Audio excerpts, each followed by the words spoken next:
My wife cheated with her coworker and thought she could get away, so I vanished and exposed a secret that shattered her image and silenced her family. I'm Matt.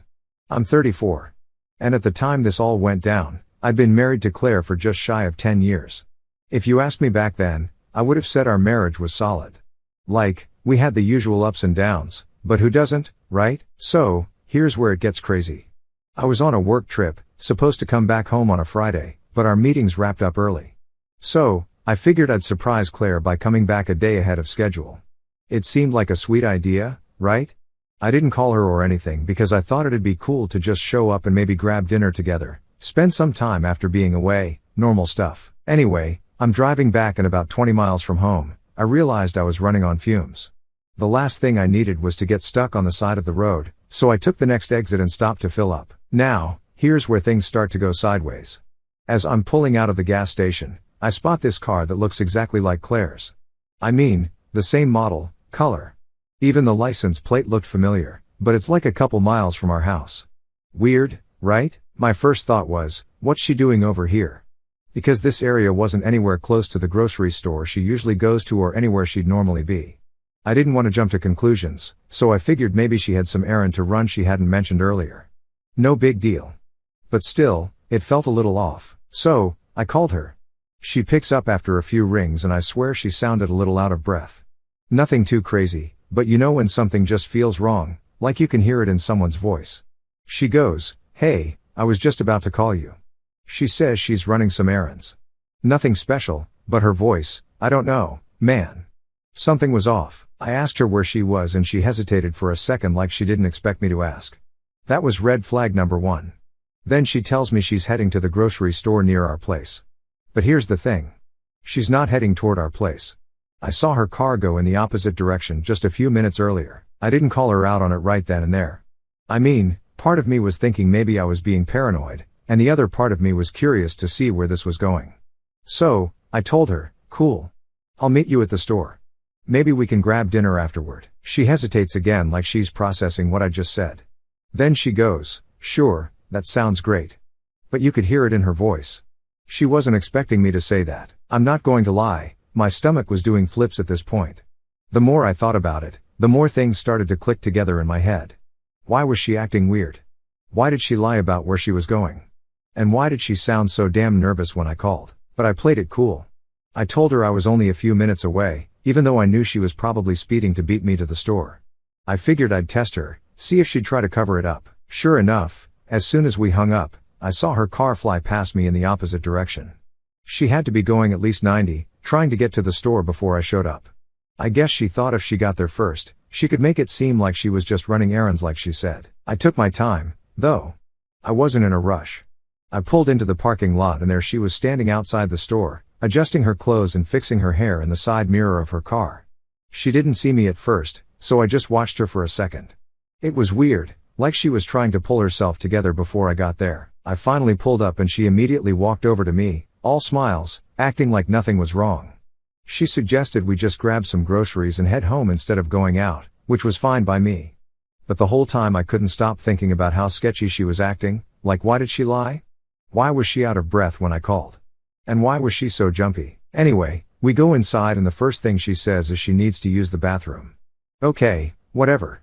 People need to use the bathroom. But here's where it gets weird. She disappears into the restroom for like 15 minutes. I'm standing there waiting, and I could hear the sink running the whole time. It doesn't take 15 minutes to wash your hands. I didn't say anything, but I was getting more and more suspicious. I had that gut feeling something was off, but I didn't have any hard proof yet. When she finally came out, she looked a little flustered, but she just smiled and said, "Sorry, I had to do a number 2. Now, I don't want to get too graphic, but I know when someone's lying. I didn't hear any of the usual bathroom sounds, if you get what I'm saying. I think she was in there cleaning up after doing something. I don't know what, but it wasn't what she was telling me." We finished shopping, got some pre-made food, and headed home. I didn't push her on anything at that point. I figured I'd wait and see if she slipped up again. But that whole night, I couldn't shake the feeling that something was going on behind my back. She went to bed like nothing happened, but I stayed up wide awake, just replaying everything in my head. It was like everything was normal on the outside, but inside I knew our marriage wasn't what I thought it was. You know when you can't put your finger on something, but you just know. That's where I was at. I couldn't sleep, Couldn't think about anything else. I had no idea just how deep it was going to go, but I knew that was the moment things changed. Alright, so after that weird night at the grocery store, I couldn't shake the feeling that something was seriously wrong. You know how people say to trust your gut? Well, mine was screaming at me, but I still wasn't sure what I was dealing with. Was she cheating? Was she hiding something else? I didn't know yet, but I was going to find out. A few days went by and I tried to act normal. I didn't want to tip her off that I was suspicious. Meanwhile, Claire was just going about her life like nothing happened, like everything was fine. But I started noticing more and more little things that didn't sit right with me. For starters, her phone. I know it's not cool to snoop, but she was always on it, constantly texting someone. Every time I asked who it was, she'd say it was just work or some friend from her book club.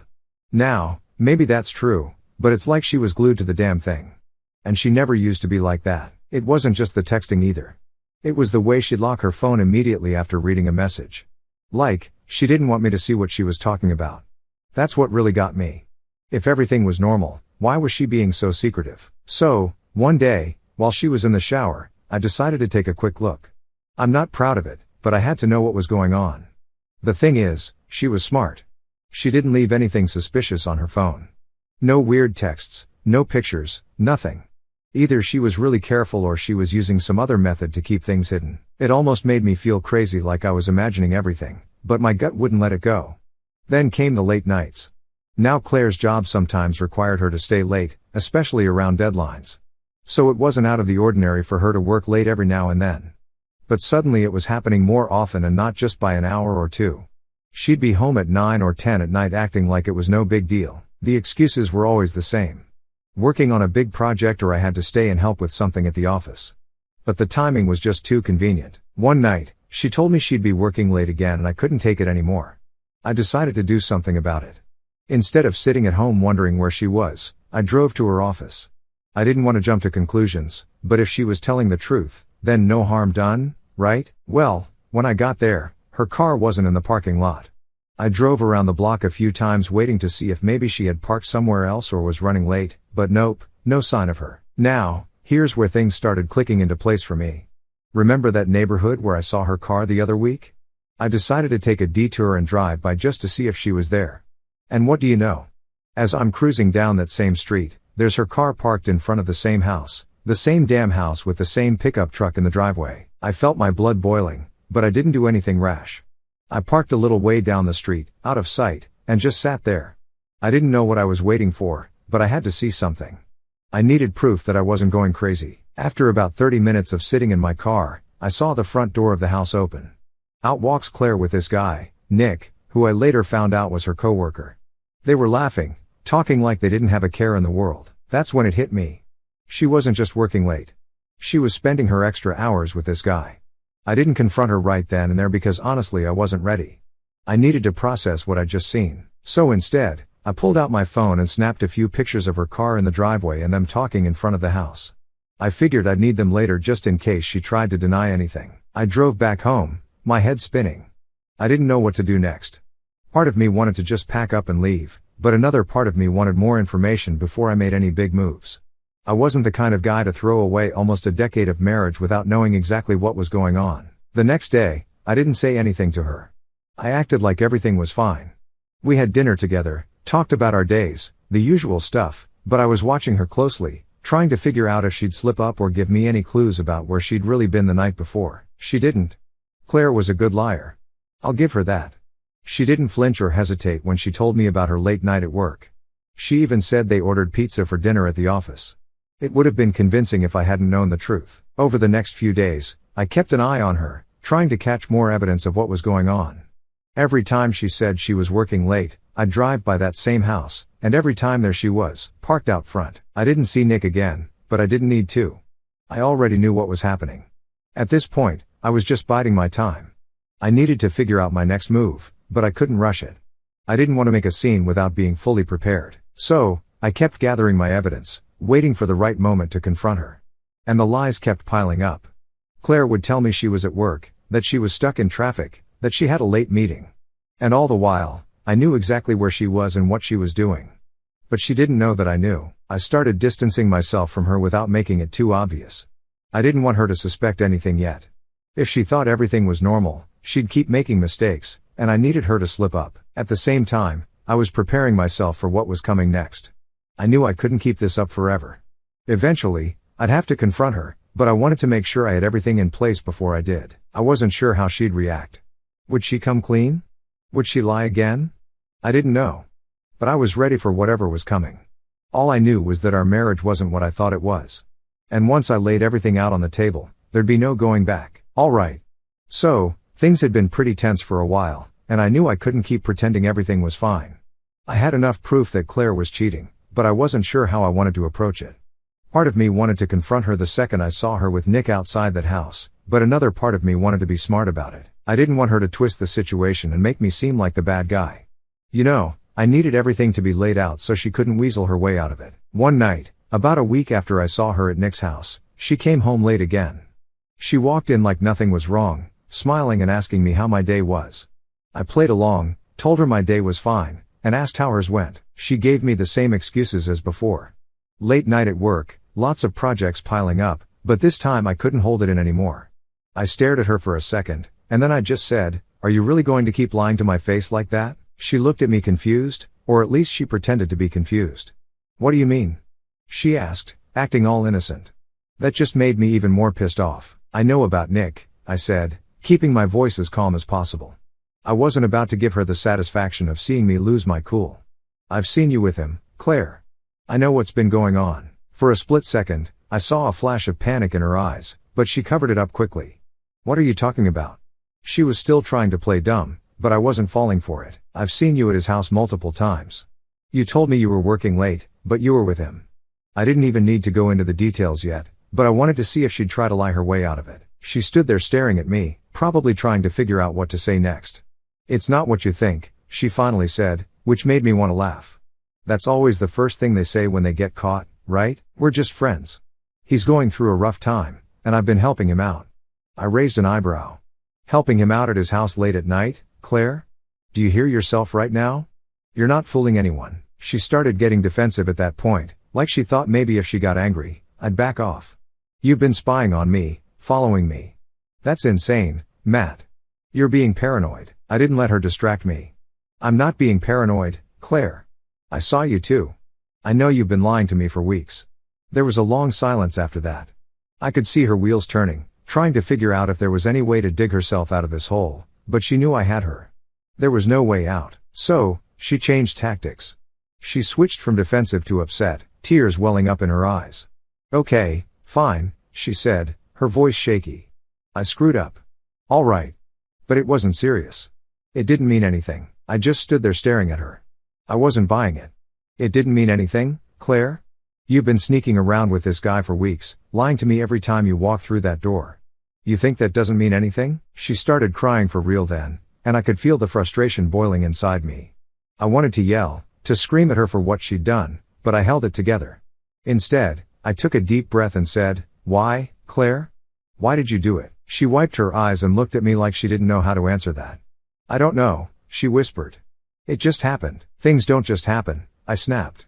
"You made a choice, Claire. You chose to cheat on me." She didn't respond right away. She just stood there sobbing quietly. I couldn't tell if she was crying because she was actually sorry or because she got caught. Honestly, I didn't care anymore. "It didn't mean to hurt you," she said, her voice breaking. "But you did," I shot back. "You hurt me, Claire. You betrayed me. Do you even understand what you've done?" She nodded. But I wasn't sure if she really did. "I mean, how could she? How could someone who's supposed to love you just throw everything away like that?" "I'll end it," she said suddenly. "I'll end it with Nick. We can fix this, Matt. Please, we can work through it." I shook my head. "It's too late for that." She looked at me, desperation in her eyes. "No, it's not. We can go to counseling. We can talk this through. I love you, Matt.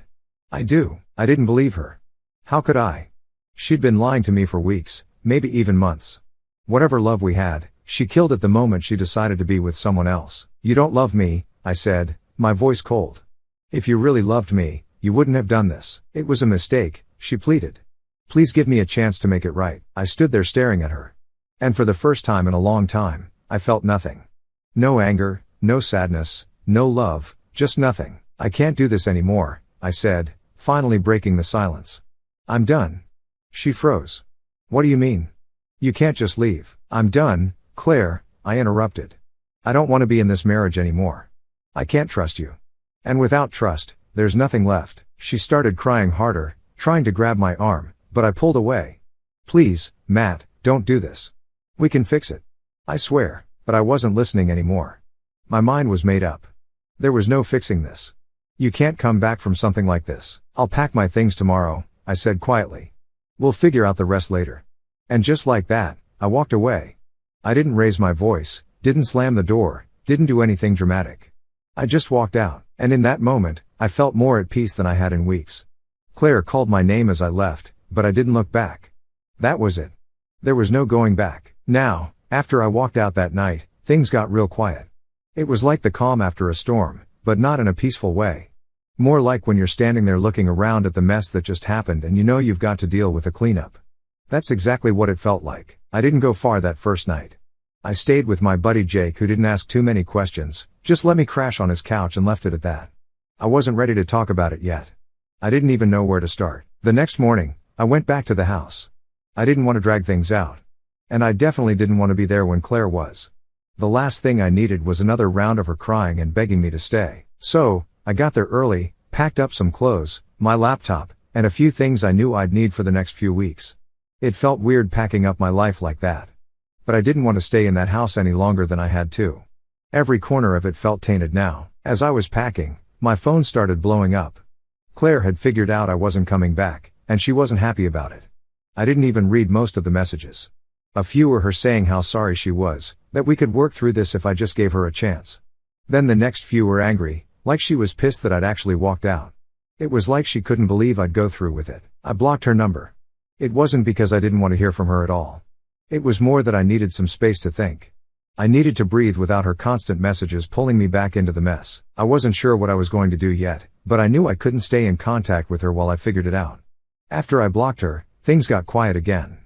The silence was kind of eerie, but it was also what I needed. Jake wasn't asking me a bunch of questions, and I wasn't in a rush to explain. I didn't want to sound like one of those guys who airs all their dirty laundry. At the same time, I couldn't shake this feeling like I'd been thrown into a whole new life without any warning. I'd been with Claire for nearly a decade. We had routines, habits, little inside jokes that came from being together that long. And now all of that was gone. It's weird how fast things change when you least expect it. You think you know what your life is, and then it's like the floor just drops out from under you. For the next few days, I laid low. I didn't tell many people what happened. I wasn't ready to deal with all the questions. And honestly, I didn't know how to explain it without feeling embarrassed. My family didn't know yet, and I wasn't sure how to bring it up. What do you even say? Hey, Mom. Dad, Claire's been cheating on me. And I walked out. It just felt too raw, and I wasn't ready to have that conversation. But Claire wasn't making things easy. Since I blocked her, she started reaching out to people we knew, mutual friends, my family, even some of my coworkers. She was trying to find out where I was staying, trying to get them to talk me into meeting with her. She told them she needed closure or whatever. I don't know. That's when things started getting messy. Her friends began calling me, telling me how devastated she was, how she couldn't stop crying, how she was a wreck. They wanted me to meet up with her just so she could explain everything. I don't know what there was to explain. She cheated. I found out and I left.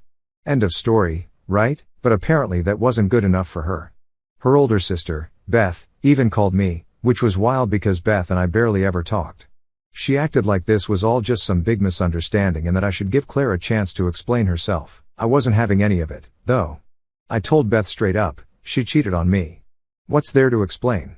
She didn't have much to say after that. It didn't stop there, though. Claire's parents, who had always gotten along with, started reaching out too.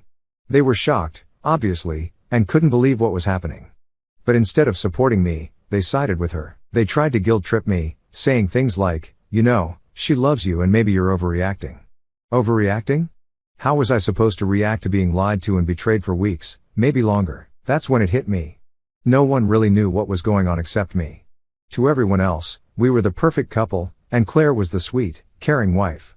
They didn't see the lies, the cheating, the nights I stayed up wondering what the hell was going on. They saw the version of her she wanted them to see. I started feeling pretty alone at that point. My own family was supportive, sure, but Claire was really pulling at everyone's heartstrings. It was like they all forgot she was the one who destroyed our marriage. I knew I wasn't crazy. But damn, it felt like the world was upside down. But you know what? I wasn't about to give in. I wasn't going to let her manipulate me into coming back. I'd seen who she really was and there was no going back from that. No matter how many tears she shed or how many people she got to call me, I was done. Once the trust was broken, there was nothing left to fix. So, I stayed no contact with her. I blocked her on everything. Phone, email, social media. If she wanted to reach out, she'd have to go through my lawyer. That's the only way I could keep my sanity. Every now and then, someone would send me a message saying how Claire was still struggling, that she wasn't handling things well, and that maybe I should meet up with her. They didn't get it. I wasn't interested in giving her any more of my time. She made her choice and I made mine. As the days turned into weeks, I started to feel better. It was weird, like I'd finally cut off this weight that had been dragging me down. I didn't feel angry anymore, just relieved. I wasn't going to let her pull me back into that mess. I had my own life to rebuild, and I wasn't about to let her ruin that, too. So, after all the craziness, it was time to actually start moving forward. It wasn't like flipping a switch and suddenly everything was okay. But I'd made up my mind that I wasn't going back. Claire had done enough damage and I wasn't going to let her drag me down anymore. Blocking her on everything was the best decision I made. She couldn't reach me, couldn't send me guilt-tripping texts, couldn't cry to me over the phone. I finally had some space to breathe, and that's exactly what I needed. But just because I cut her off didn't mean life got easier right away. There was a ton of stuff to deal with. I mean, I still had to get through the legal stuff, figure out what to do with the house, and explain to people who kept asking what the hell happened between us. It was exhausting. One of the biggest things was figuring out what to do about the house. Technically, it was in both our names, but I didn't want to live there anymore. The place felt tainted, like every corner of it reminded me of the lies and the sneaking around. So, I decided I wasn't going to keep it. I wanted a fresh start somewhere that didn't come with all the baggage. I called a lawyer to start the divorce process officially. I had no idea what I was doing, but the lawyer walked me through everything. We'd have to split assets, figure out what was fair, all that stuff. Claire hadn't responded yet, but I knew she'd come around once the papers hit her. I was preparing myself for whatever drama that would bring. On top of all that, I had to explain the situation to people who were still in the dark. My family, a few close friends who didn't know the details yet. They were all asking questions. When I finally told my parents, they were shocked. My mom was especially upset because she thought Claire was practically perfect. She couldn't believe that the woman who had been part of our family for almost 10 years had done something like this. I had to remind her that things aren't always what they seem. Then there were the friends. Most of them were on my side, but I still got the occasional, "But maybe you should talk to her or it's not too late to fix things." I wasn't having any of that. Fix what? She cheated, lied, and disrespected me. There was no fixing that. I wasn't about to entertain the idea of going back to someone who'd been unfaithful, no matter how many tears she shed or how many apologies she made. After a couple of weeks of just laying low and sorting through the mess, something weird happened. I started to feel better, lighter even. It was like once the dust settled and I stopped worrying about what everyone else thought, I realized how much weight I'd been carrying around. The trust issues, the constant wondering where she was or who she was with, that was all gone now. And yeah, I still had moments where it hit me that my marriage was over, but those moments didn't sting as much as they did at the beginning. One of the things that helped me move on was getting back into some of the hobbies I'd let slip during my marriage. Before all this, I used to love playing basketball with some buddies from work.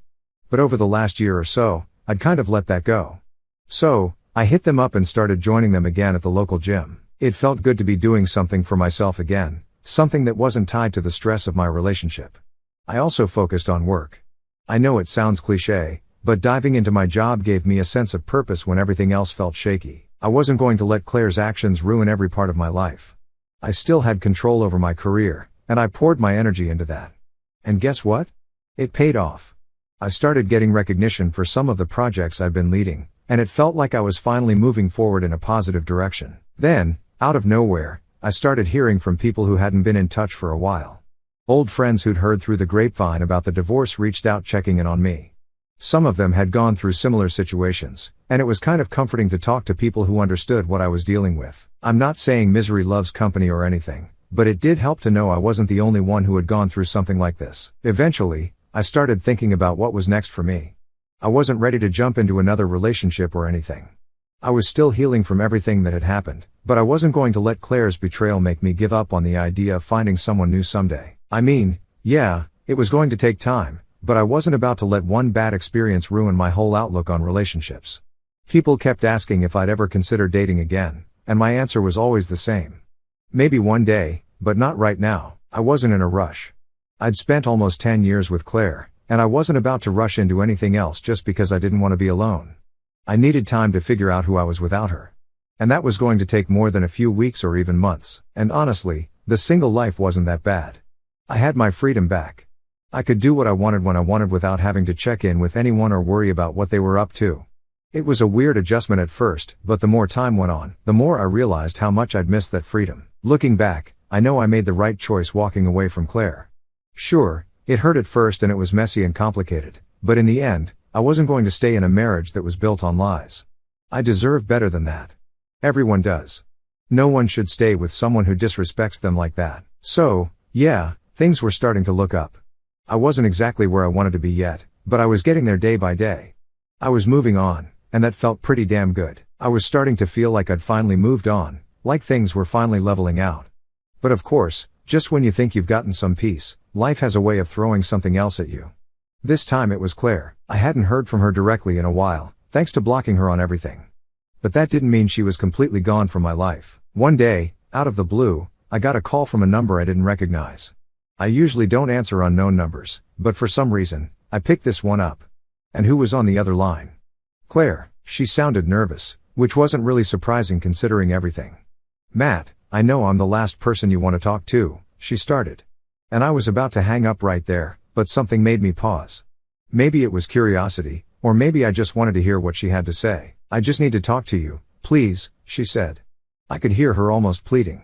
"I know I messed up, but there's something important we need to talk about." Now, this was the same Claire who had lied to my face for months, cheated, and tried to spin everything like it was some kind of misunderstanding. So, naturally, I wasn't exactly rushing to hear her out. I told her, "Look, there's nothing left to say. We're done. You made your choices and I made mine." There was silence on the other end for a few seconds. I thought maybe she'd given up, but then she said, "I just need to meet with you, Matt, one last time. It's not about us. It's about something else." I didn't know what she meant by something else, but I wasn't about to get dragged back into her drama. "No," I said, keeping it short. "Not meeting you, Claire. We've got nothing left to talk about."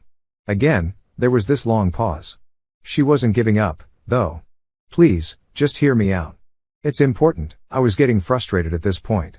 I wasn't interested in whatever new excuse she had cooked up, but just as I was about to hang up, she said something that caught me off guard. "It's about the house." "The house?" Now, she had my attention. We hadn't finalized what to do with the house yet, and if she had something to say about that, I figured it was worth hearing. "Fine," I said, keeping my voice cold.